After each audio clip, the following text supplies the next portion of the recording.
Well, this week, the TEA will hold a community meeting to discuss the takeover of Fort Worth ISD. The state decided just last month to intervene because of the years of underperformance and failing grades. A conservator has now been appointed by the state, and they will provide guidance and oversight to the district and report back to the TEA any progress.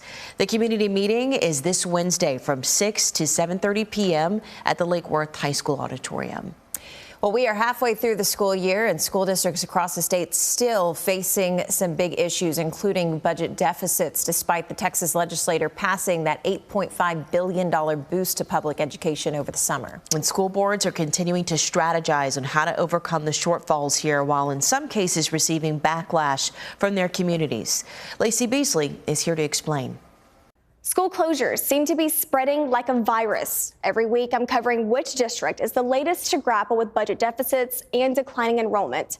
And there's a lot across North Texas. Let's start in Grapevine Colleyville ISD, where trustees recently approved the closure of 2 elementary schools. That's Dove and Bransford. But it didn't happen without a fight. Now, last January, the district created a committee to look at the district as a whole, the demographic, the deficit, and declining enrollments. Since 2019, the district has lost more than 1,100 students. And that equates to a loss of funding from the state of about $11 million.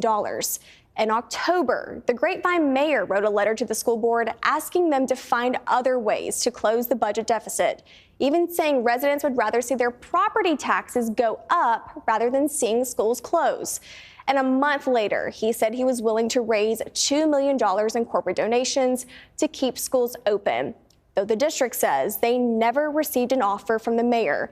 And during this time, the district superintendent resigned and took another job.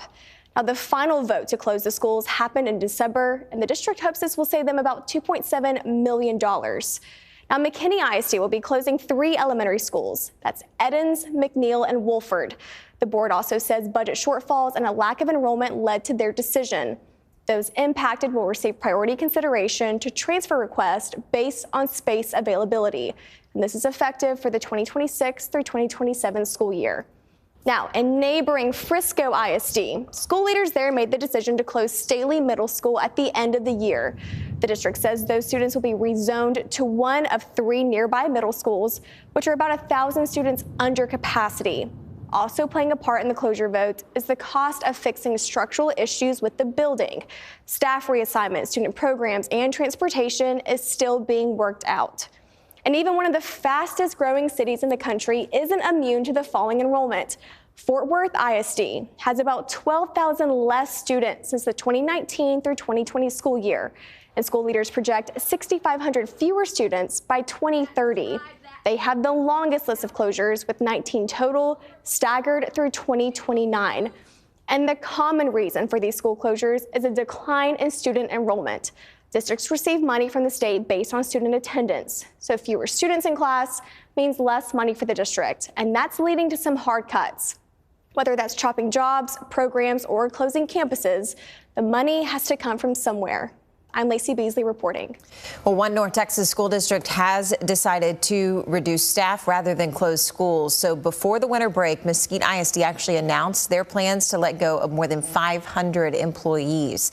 Now, we are, of course, committed to keeping you ahead of the learning curve on all things education related. So if you have a tip, you can send it to us at texaseducation@cbs.com.